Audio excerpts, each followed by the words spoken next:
जगन्नाथ शांतनु पांडे जिला संयोजक बजरंग दल पुरी।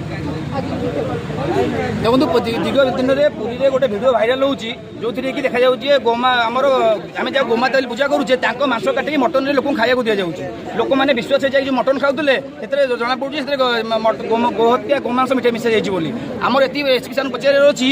जे आपण जो पुरी में फूड सेफ्टी कार्य अच्छी सी कम कौन करुच्ची डीआईबी कौन कम करुच्ची इंटेलिजेंस कम कौन पुरी में जो जगह खाद्य परसा जाऊँगी मान किए जांच कर लोक मैंने जो आस्था सहित आम जो खाऊँ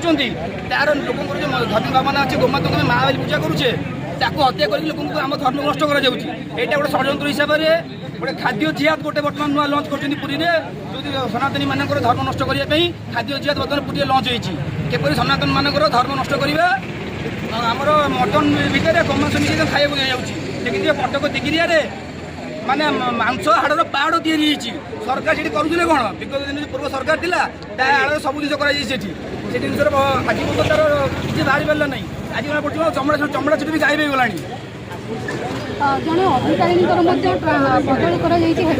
निश्चित भाव में गोटे से भिडियो जना पड़ी मसिका बटी पुलिस नौ आम प्रति देखो पुरी टाउन प्रति छक पुलिस पीसीआर भी नौ दिन दीपर गाड़ी बहुत चालाण हो पुलिस मान कम कौन कहीं गाड़ी बहुत चालाण कर कौन समस्त निजी जगह पुलिस कम करना ओह्ल पड़ी विगत दिन जदि यार किसी प्रभाव न पड़े पुरी पड़े बंद पुरी बंद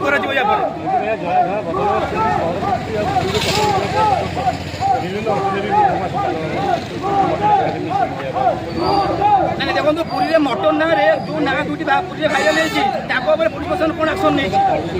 खाद्य मान जांच कराला कि कौन पुरी में बिकुंट जना पड़ी पुरी 90% होटल से खाद्य सप्लाई करती से खाद्य मान किए जांच कर फूड सेफ्टी करुच्ची कौन जोटा कहीं आज जांच कर लोक धर्म भावना कहीं क्षुण्ण कर खाद्य जिहादी को तुरंत गिरफ्त कर